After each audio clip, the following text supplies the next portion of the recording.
இந்த உலகத்து சொந்தமெல்லாம் குப்பைதானையா. என் சொந்தமே இயேசு, எனக்கு நீங்க போதுமையா. இந்த உலகத்து சொந்தமெல்லாம் குப்பைதானையா.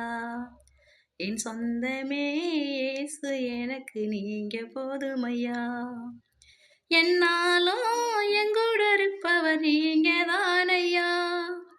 என்னாலும் எங்கூட இருப்பவர் நீங்க தானையா.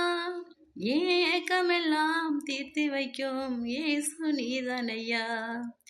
ஏன் ஏக்கமெல்லாம் தீர்த்து வைக்கும் இயேசு நீதானையா. இந்த உலகத்து சொந்தமெல்லாம் குப்பைதானையா.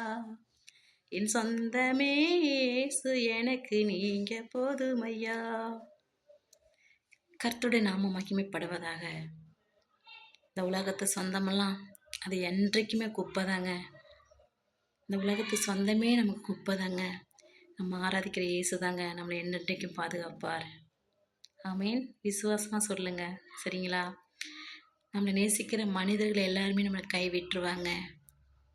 நம்மளை நேசிக்கிற இயேசு மட்டும் நம்மளை கைவிடவே மாட்டாருங்க. அவர் மாறாத தேவன். அவர் ஒருபோதுமே மாறவே மாட்டாருங்க. உலகத்தில் இருக்க மனிதர்கள்லாம் மனசு மாறலாம், ஆனால் நம்ம ஆராதிக்கிற இயேசு கிறிஸ்து மனசு மாறவே மாற மாட்டாருங்க. எப்போதும் அவருக்கு ஒரே மனசு தாங்க, சரிங்களா? அவருடைய பிள்ளைகளை தேவனை கர்த்தர் ஒருபோதும் கைவிடவே மாட்டார். கலங்கி தவிக்கிறீங்களா? இயேசுவிடம் வாருங்கள், அவர் பார்த்து கொள்வார். வியாதியில் கஷ்டப்படுறீங்களா? தேவனை கர்த்தர் பார்த்து கொள்வார். வறுமையில் வாடுறீங்களா? தேவனை கர்த்தர் பார்த்து கொள்வாருங்க.